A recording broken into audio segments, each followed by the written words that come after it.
Hello, everyone. Welcome to the Westchester Education Services webinar about 2023 federal and state education funding update. For those of you who joined us last fall, this is somewhat of an update to the webinar we did last fall, but it will stand entirely on its own as well. My name is Nicole Tomasi, and I am the Marketing and Conference Manager here for Westchester Education Services.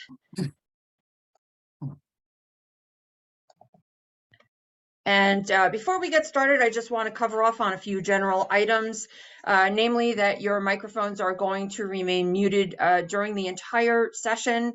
And we invite you to enter any questions that you do have at any time during the presentation in the Q&A box that should be accessible from the lower part of your control bar.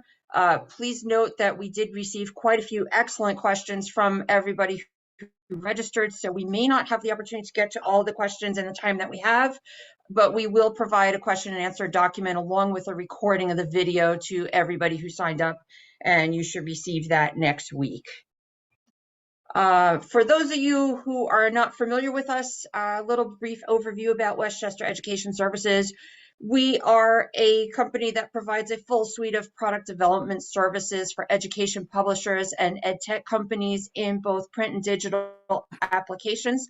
And this includes product development, art and design, as well as production services that can be provided on a full service basis or a la carte, depending on what the particular needs of your project are. And how we work with you is we customize our processes to fit your project's needs and making sure that we deliver to your expectations project after project. And this is what has made Westchester Education Services a trusted partner in education for dozens of companies in the U.S. and internationally. And speaking of U.S. and internationally, Westchester Education Services is headquartered in Dayton, Ohio, with vast resources throughout the United States, Europe, as well as India. And we are a division of employee-owned Westchester Publishing Services, which is headquartered in Danbury, Connecticut. Now I would like to introduce the host for today's webinar. That is Kevin J. Gray, the President and Chief Content Officer for Westchester Education Services. Kevin, the floor is yours. Yeah, thank you. So good afternoon. As Nicole said, I'm the President and Chief Content Officer here at Westchester. Very happy to have you here. And as a product development company, we work on a lot of different materials throughout the space. We also work with a large number of industry experts. And so we're pleased to provide through our webinars and blogs and podcasts updates like these to help our clients and to help educate the broader space of sort of the trends that we're seeing. So today, I'm very pleased to bring back Jay Diskey. Jay is the principal at Diskey Public Affairs in DC. He has about 30 years of experience working at the state and federal policy level, and he works with us as our policy consultant.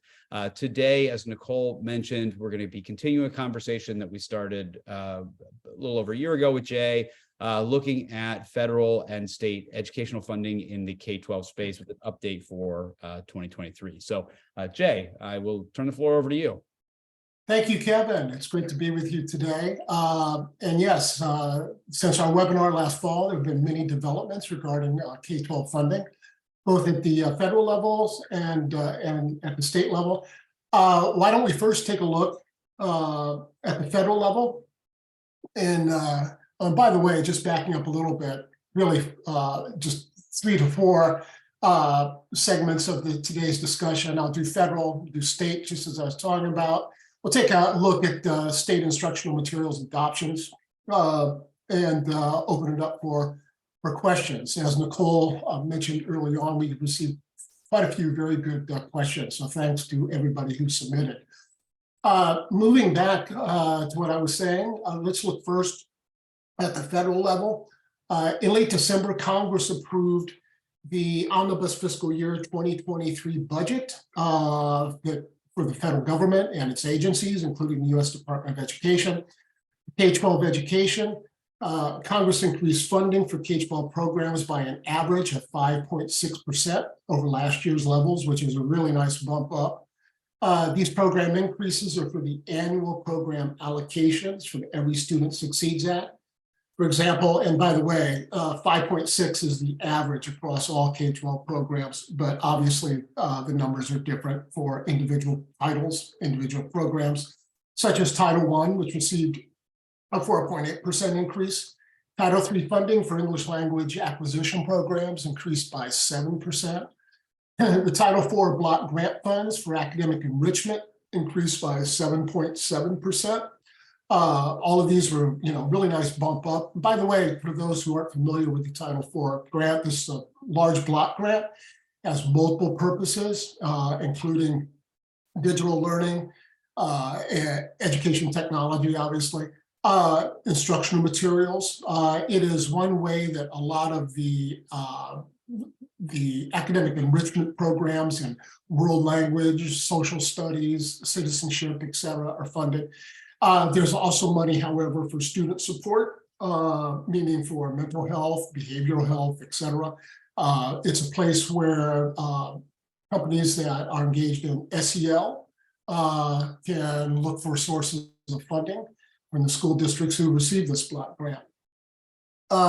One thing I want to mention before moving on to state funding is that these federal increases continue a recent trend. Over a 5-year period from 2019 to 2023, federal funding, for example, for Title I has increased by 20%, which is really astounding. And many other K-12 programs have had similar increases since 2019 over that 5-year period. One major takeaway from all this is that these increases are above historical norms over the past 3 decades or more, and the increases were slow and steady. When I worked in the House of Representatives on the Education Committee, it wasn't unusual at all, even though it was a good economy in the mid to late 90s, but it wasn't unusual at all to see 1%, 2%, or 3% increases in K-12 programs, often for enrollment growth. Some years programs were cut some, and sometimes they were flat funded. Over the past 3 years, the Biden administration, however, has really picked up the federal game and the federal levels in education. And the Biden administration will bring out its proposal for the next fiscal year, only a proposal. They'll unveil that on March 9th. And I think everybody who watches these funding levels expects another, a really nice increase. Biden has been very committed to getting Title I funding up as well as some of the other titles. Mm-hmm. Thanks, Jay. So these, and there's a, it's acronym soup in the education space. So I want to make sure we clarify. So these are ESSA, those are separate, and those are the annual allocations from K-12, right? This is different than the ESSER funds that were sort of pandemic relief, correct? Yeah, that is correct. These are not relief funds. The so-called ESSER funds, the Elementary and Secondary School Emergency Relief Act funds, those funds were allocated and funded in during 2020 and 2021 during the pandemic for pandemic relief, learning recovery, et cetera. There's a variety of allowable uses, which I'd be happy to talk about. But these are, the normal allocations, annual allocations, not relief funds. And the relief funds, those, can you remind us of the deadlines? I know we've talked about that in the past, but it's helpful to kind of hit back on those. So I think one has already passed and 2 are coming up. Is that right? Yeah, that's correct, Kevin. All ESSER funds consist of really one big pot, but there's different expiration dates according to when that each pot or tranche of funding was approved. The first pot of money or tranche from the first pandemic relief act was the CARES Act in March of 2020, and that was for $13.2 billion, and that deadline was September 30th, 2022. The second tranche of funding approved by the Consolidated Appropriations Act, the deadline is September 30th, 2023, September 30th of this year. And that was for, again, the second pot of money, $54.3 billion. And then finally, the final big rescue package was the American Rescue Plan, also called ARP. And that funded, frankly, an astounding $123 billion for K-12. The deadline for that is September 30th, 2024. If you're wondering what is, whether September 30th is just a coincidence or whether there's some purpose behind it, there's a purpose behind it. The federal fiscal year ends on September 30th. The new fiscal year is supposed to begin on October 1. Well, it always begins, but oftentimes the budget hasn't been approved. As I mentioned, this current 2023 budget wasn't approved until, I think, Christmas Eve, or the 23rd of December, something like that. Any chance these deadlines get extended?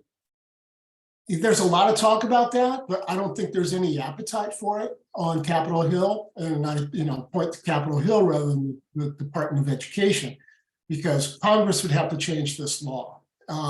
They would have to get back in, and once you start to reopen old laws, all sorts of things can happen. Monies can get moved around, mischief can occur. Sometimes good things can occur. So I don't see it happening. Now, the U.S. Department of Education did come out with some guidance last May, saying that they had leeway. They could give a little bit of leeway, but not much. And most of the leeway would occur with large capital projects, like installation of a whole new HVAC system for a school, in the event of supply chain problems or labor shortages. That is what the exception was wrapped around. So I don't see it happening, but if funds aren't used, the federal government can claw those back. Now, would they let school districts hold on to a little bit of money? I don't know. We'll see. The one thing I do want to note, the spending is, monies are being spent on track. And I say on track, there's a group called Edunomics at Georgetown University in Washington, D.C. They track education finance, education economics, really good resources. Look at edunomics.org. According to their recent reports, districts are on track to spend down their ESSER funds by September 30th, 2024. They say that average funding of school districts per month collectively nationwide is $5.1 billion, which is a little ahead of where they should be. If they're looking at an average, it should be 4.9. So they're a little above that.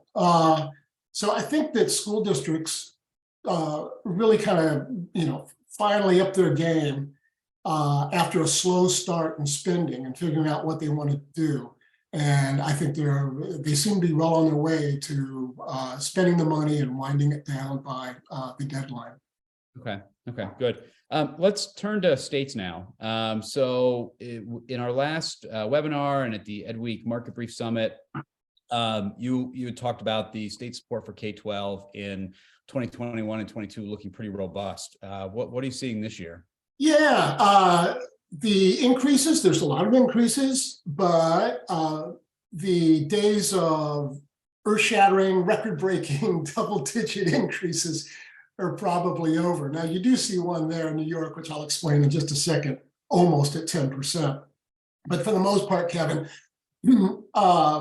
states are returning to what I would say decent levels. Not that the big increases were not decent, but the sort of stuff we saw, for example, California's K-12 funding increased by about 31% in 2 years. Just an unbelievable amount of money.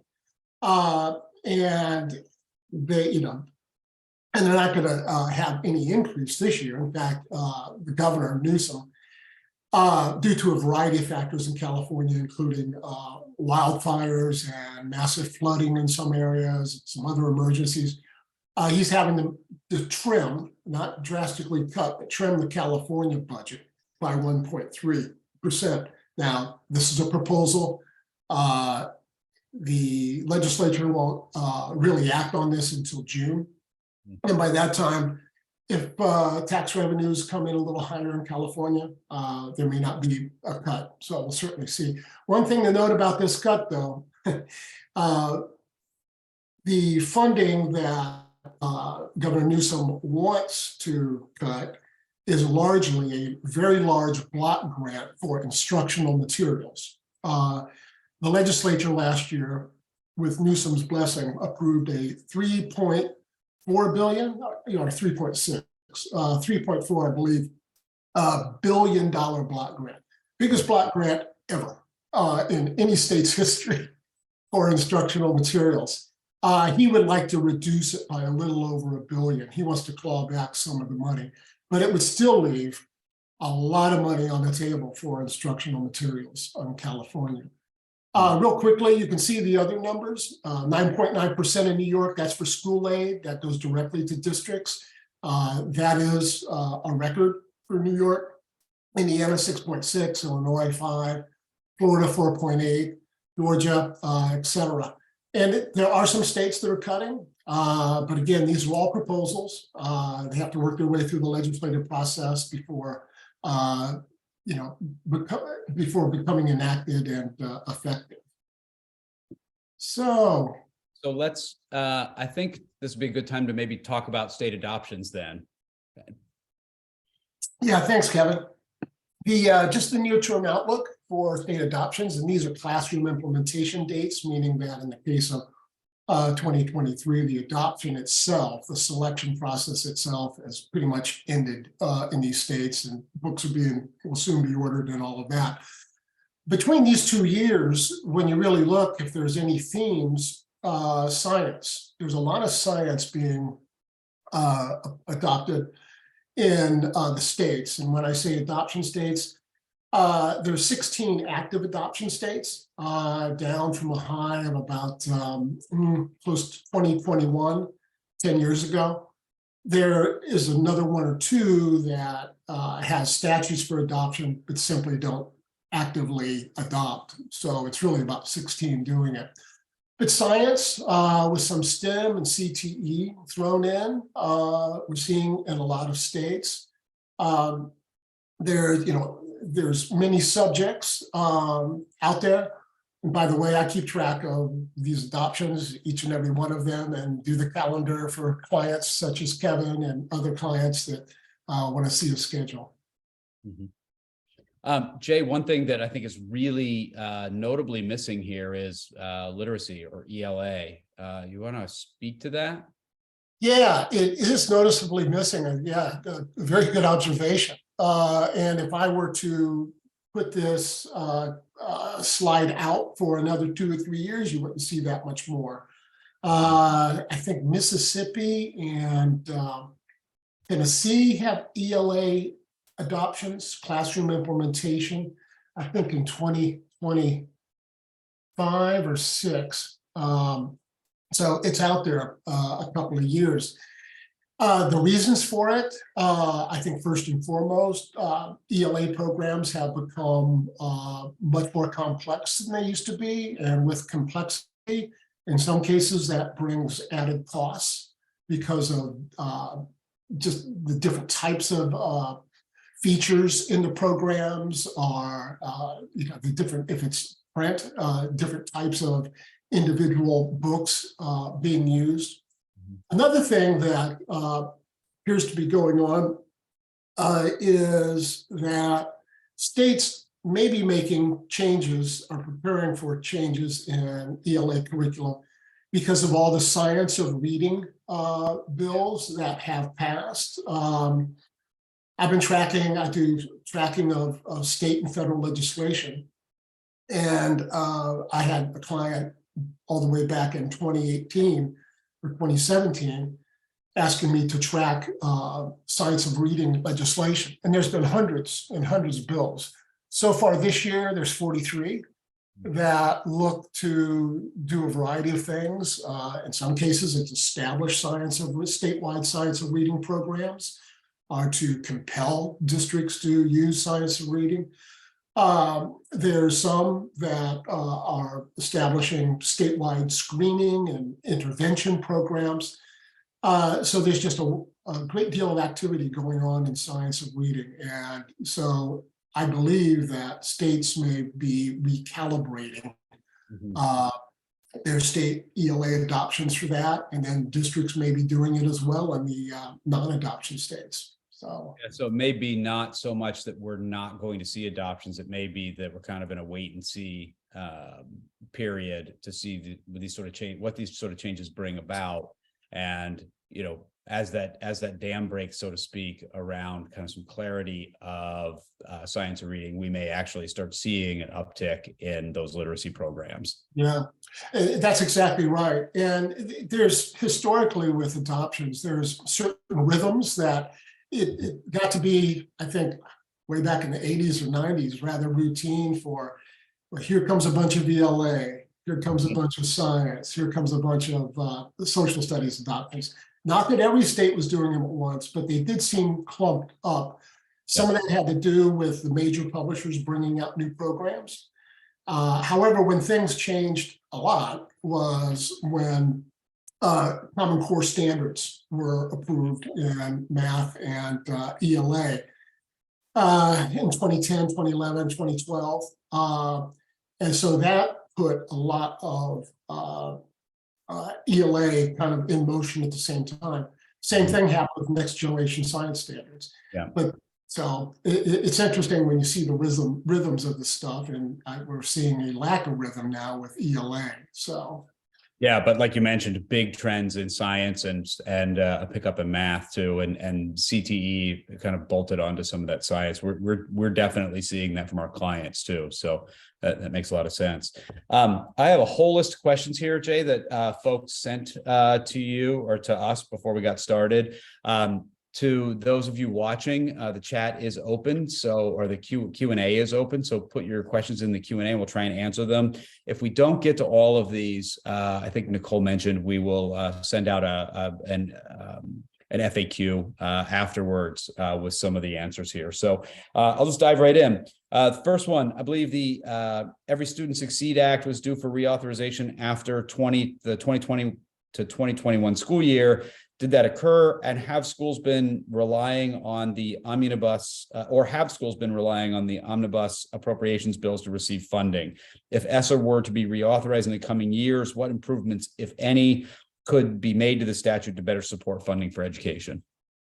Yeah, really good question. To answer the question directly, no, it was not reauthorized. Those who don't know the word or the meaning of it, once Congress creates a law, it authorizes it. And most laws have to be reauthorized from time to time. And historically, the education programs, the K-12 education programs, have been reauthorized on a 6-year cycle. Every 6 years, Congress decided we're going to take a look at the law, make any necessary changes, including new programs or taking away some programs or whatever it happens to be.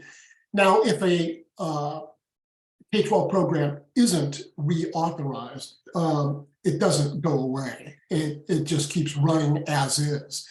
Gotcha. No Child Left Behind was signed into law on January 8th, 2002, and it lived on for quite some time until 2015.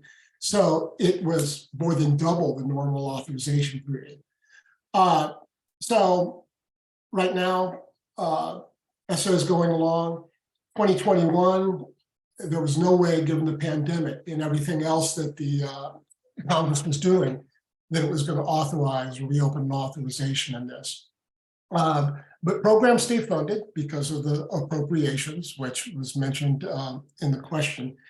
In terms of what adjustments may be needed, I'm not hearing all that much noise, about it. I think that I don't see a reauthorization of ESSA on the horizon for probably a couple more years, but I may be wrong. So. Okay. Good. Let's turn to the ESSER funds then. We talked about them a bit. What somebody wanted to know is, what are districts, how are they spending this? What are they buying? Yeah, and as I think I kind of previewed a little bit when I was talking about ESSER, the relief funds, the spending has shifted somewhat with the CARES Act in 2020. There was a lot of focus on public health and supporting teachers and students with mental health services. There was a lot of big emphasis on public health in schools that were remaining open to some degree. Cleaning supplies were being purchased. Another big area in the early years of the pandemic was buying educational technology. A lot of devices, a lot of software, a lot of broadband was being purchased. Now, and by the way, the CARES Act could have been used for many other educational purposes, and monies were used for it. But as time moved on, as schools began to reopen, the other two tranches of funds put more of a focus on learning recovery programs. And we're seeing a great deal of that now. And those are taking different forms. In some cases, it's direct individual tutoring, a small group tutoring. There's extended day. There have been all sorts of, new forms of delivery, including digital for learning recovery. It's a major focus, and most of the states have created learning recovery programs. In some cases, a state like California, they have a huge program of their own. They're using state funds for, I think it's a $13 or $15 billion learning recovery program. It's obviously the largest in the country. So if you are in the school business and you're looking for ESSER funds, well, first of all, you can't apply for them directly. They have to come from a district who would hire you, or the state, in the case of a statewide initiative. But I think learning recovery is pretty much where it's at. I think there's still a fair amount of educational technology being used and purchased and used. So those are kind of the broad trends that I'm seeing. Excellent. Somebody just put in the Q&A. Where can a person find a comprehensive overview of all the states regarding state funding amounts and trends? Oh gosh, that's a very good question, because there's just so many moving pieces to it. I write a number of analyses for all my clients, including Kevin. But if you're looking for one single source, frankly, pretty hard to find. I know that Simba Education for many years has put out reports about the instructional materials market, and it takes a look at state funding and federal funding, and those reports are sold. So you might want to look at Simba Education. Frankly, I get a number of clients who come to me because they can't find stuff elsewhere. It's in a lot of different pieces, and you not only have to follow it, you kind of have to follow it for years so you can see the trends. So if an idea pops in my head, I'll let you know later on in this webinar, or we'll try to get a message to you somehow. Yeah, I mean, and Jay, that's one of the reasons we started working with you as well, was because this information is so disaggregated, and we wanted to be able to keep a top of it. You've done a great job of that. So just a plug for you there. You've been a another question. What are the funding streams to support educational innovation, social emotional learning, and emerging digital learning trends to support urban students post-pandemic? Yeah, another very good question. Goodness, well, for starters, American Rescue Plan, ARP funds, the ESSER funds within ARP, those can be used for social and emotional learning in student support. So they can be used and are being used. Another area to look for funding, federal funding, is again, Title IV, the Student Support and Enrichment Grant, which can be used for students, students learning and behavioral health is the phrase used, I believe, in some of the laws. In terms of digital learning and ed tech, also look at Title IV. That's where the ed tech money is in federal K-12 programs. And likewise, the innovation funds are also in Title IV. In terms of innovation, education research, some of that comes out of the Center for Education Statistics and stuff like that. But I would focus on the relief funds and looking at Title IV. Okay, good. All right, couple more. How can STEM programming, specifically robotics and coding, be best positioned to access the ESSER funding? Yeah, well, there's a lot of STEM programming taking place with ESSER funding in after-school programs. Once you start looking at learning recovery, what states are doing, there's a lot of focus on reading, obviously, particularly given how reading scores have tanked in the NAEP assessment results, the recent results. But it's not to say that only reading is part of these learning recovery programs. There's certainly STEM programs going out there and other enrichment programs as well. So I would look for after-school programs if I were in that space and see what local districts are doing. And again, a education company or vendor, whatever we decide to call them, publisher, they can't apply directly for the ESSER funds. They can't. There's not a grant from the federal government. The funds flow to the states, which then in turn allocate them to the districts. The states keep 10% for their own programs.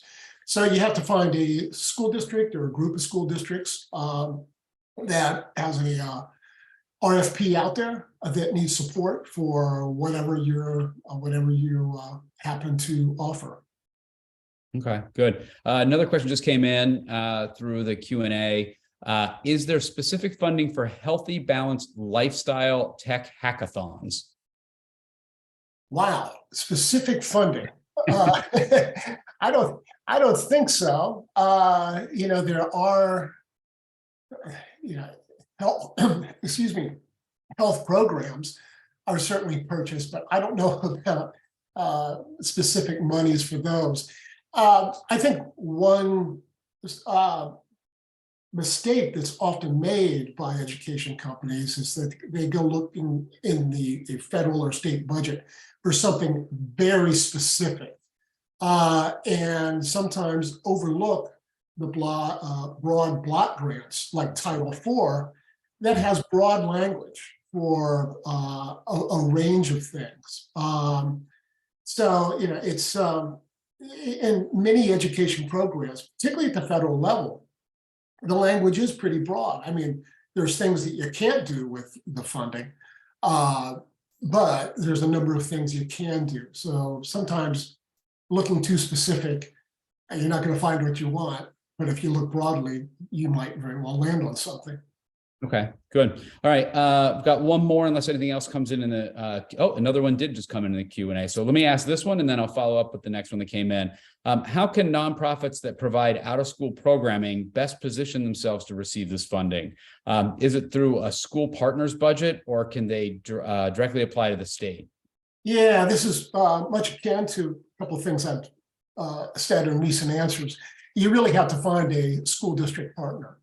Now, in some cases, again, states do run statewide programs. Let's take Tennessee, for example.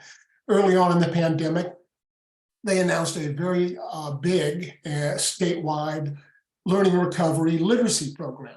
And it's been going for a couple of years and will probably run through September 30th, 2024. And they may even choose to keep it running after that using their own state funds.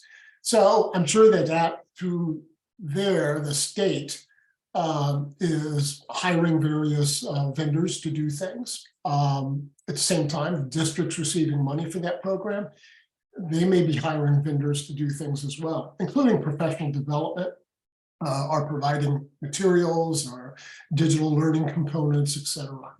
Mm-hmm. All right, 3 more questions have just come in through the Q&A, so we'll work through these.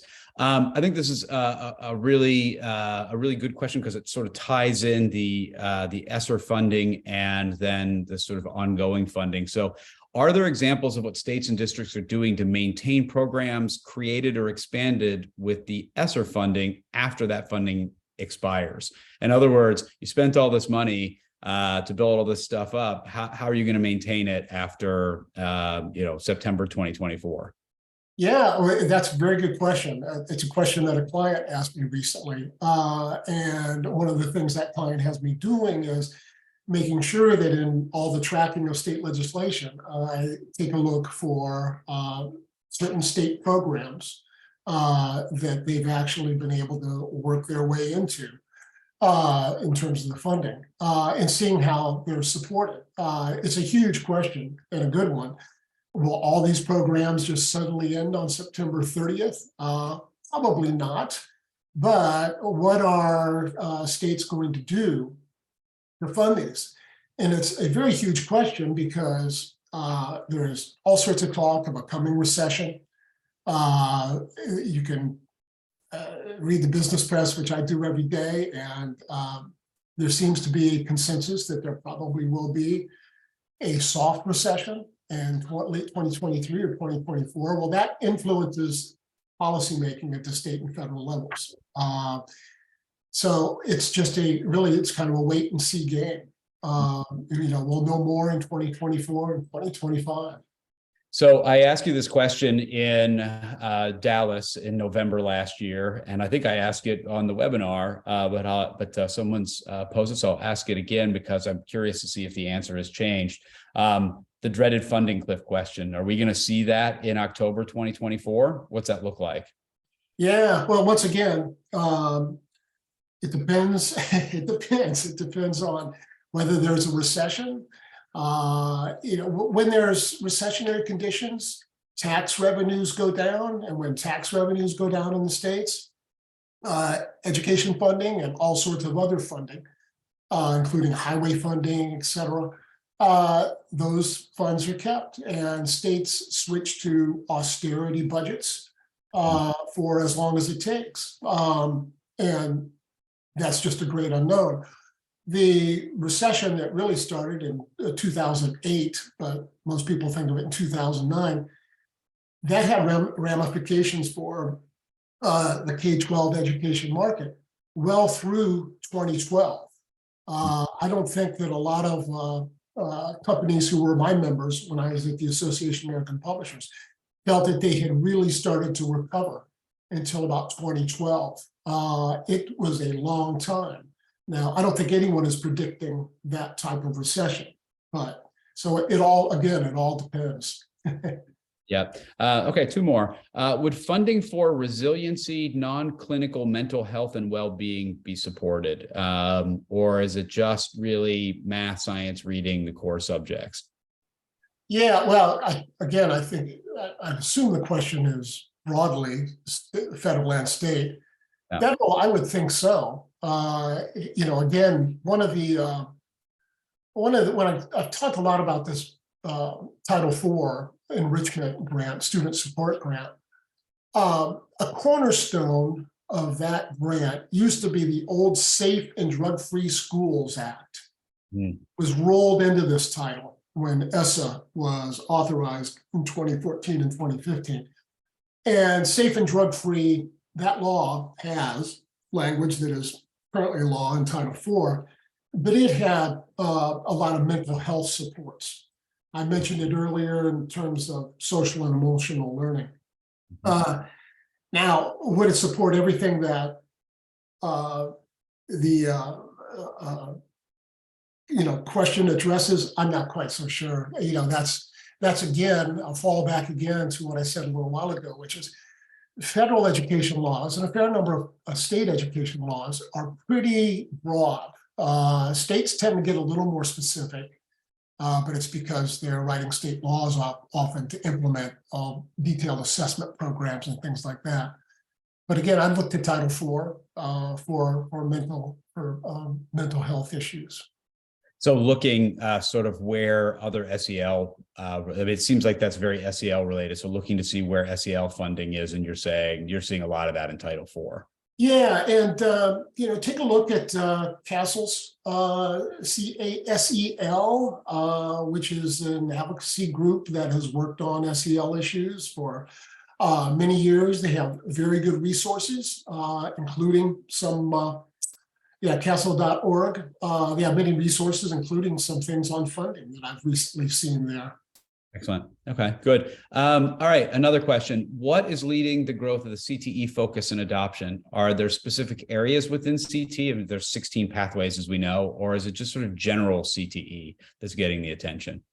Well, in state adoptions, there's a lot of specific CTE. This is a case where I will say that there are specifics. There are some states that approve,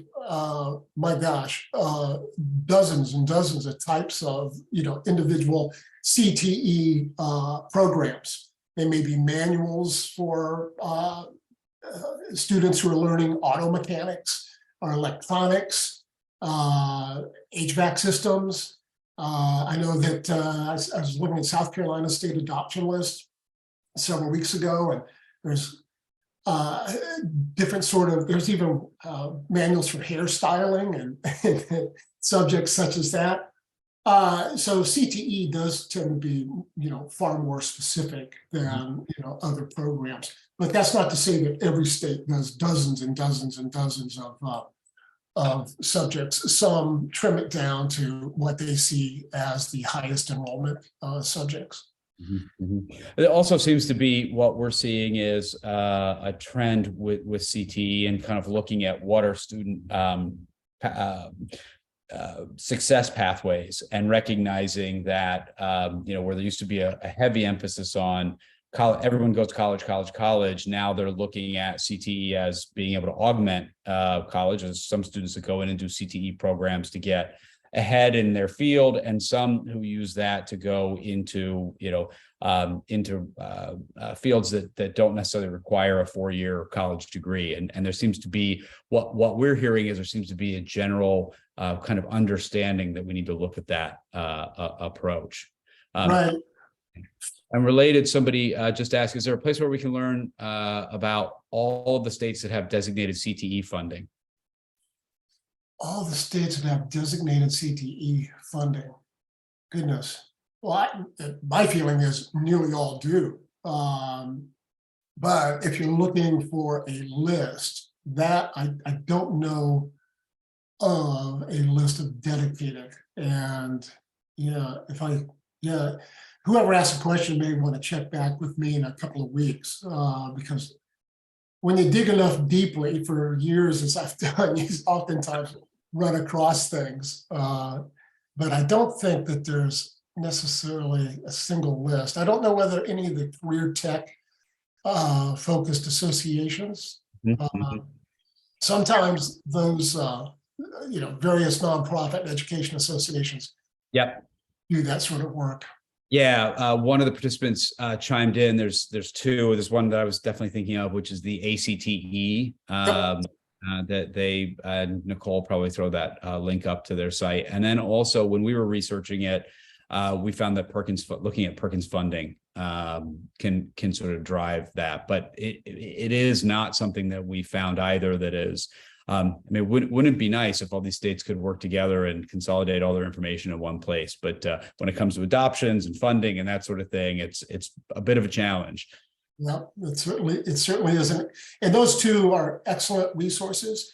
And one of the things that large federal programs, let's take Perkins as an example, since Kevin mentioned it, the things that they choose to put in that law that they authorize for CTE often frame what the states do, because the states like to buddy up state funding with what they're receiving federal. So you can begin looking at Perkins as kind of a guide, and then again, states may, augment with additional program funding and programs. And also looking at the specific industries in those areas. For instance, I am pretty aware of Georgia's funding, and that their CTE focuses really heavily, focused on agriculture. Someone actually just posted a list. Thank you, Jennifer. I'm going to pop it in the chat. It's cte.ed.gov, and then there's a link to where one can find the grants and allocations. So I'll throw that in. Actually, Nicole, you may have to do that. So I just sent it to you, Nicole, if you can pop it in there. Yeah, and I think that would be, it's coming from the U.S. Department of Education. So that would be the Perkins grants per state. And then to look for the state funding, that's when it gets real tricky. That's when you kind of have to start doing research on individual states. But again, check the association, because they may have already had a policy analyst do that and make things available to their members. Mm-hmm. All right. Well, thank you. That concludes all the questions. Jay, as always, super informative. I'm always amazed that folks are willing to give up their lunch hour, at least for those of us on the East Coast, or Eastern time, to talk through policy as deeply as we are. But you are a wealth of knowledge, and we really appreciate working with you. So Nicole will be sending out links to this recording and various different pieces here. And then be sure to check back on our website. Jay also does some blogs for us. We also have a podcast, Westchester Words, that's worth tuning into for all things educational market trending. So with that, I'm going to turn it back over to Nicole, and thank everyone for being here. Thanks, Kevin. Thank you so much, Kevin and Jay, for a very informative session once again. As Kevin said, we will be sending out a video of this recording next week, along with the questions and answers that were submitted and taken care of today. We'll also send along the links to all those websites, because there was a lot of information we were throwing at you in the chat. So we'll get that all spun up for you early next week so that you can review it again or share it with colleagues who may find it beneficial. Also, if you could be so kind enough, at the conclusion of the webinar, we will be putting a link up to this on the screen to a survey. It helps us to gauge, if the information that we are giving you is useful and topical, and also what you would be interested in having Westchester Education Services provide in future sessions. So it takes about 2 minutes. If you could just complete it, it really is very beneficial for us, and we appreciate you taking the time to share your feedback. And to wrap it up, just let us know if there's any ways that we can help you with your projects that are coming up, whether it's in relation to the state adoptions or taking previously released content and updating it to meet the needs of today's students. We're here to help our clients and colleagues throughout the education industry and help you identify solutions that will make your content development challenges less of a challenge.